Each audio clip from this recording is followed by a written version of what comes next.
तारीख़ इस्लाम का सबसे पहला इजमा नबी अकरम सल्लल्लाहु अलैहि वसल्लम की वफ़ात पर उस वक्त हुआ जब सहाबा कराम नबी अकरम सल्लल्लाहु अलैहि वसल्लम के मैयत के गिर्द खड़े कह रहे थे कि मोहम्मद सल्लल्लाहु अलैहि वसल्लम फौत नहीं हुए बल्कि सैर की गर्ज से आसमान पर गए हैं, वापस आ जाएंगे।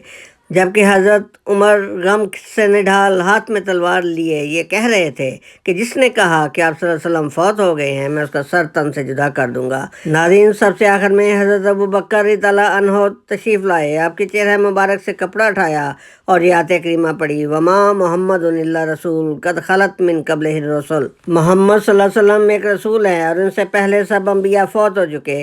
इस आयत करीमा के सुनते ही सब पुरसकून हो गए और उन्हें आपकी वफ़ात का यकीन हो गया। जबकि हज़रत उमर गमान करने लगे कि गोया ये आयत करीमा आज ही नाज़िल हुई हो। नाज़रीन, मगर किसी सहाबी ने हज़रत अबू बकर से ये सवाल न किया कि अगर हज़रत ईसा ज़िंदा हैं तो फिर आप सल्लल्लाहु अलैहि वसल्लम कैसे फौत हो सकते हैं।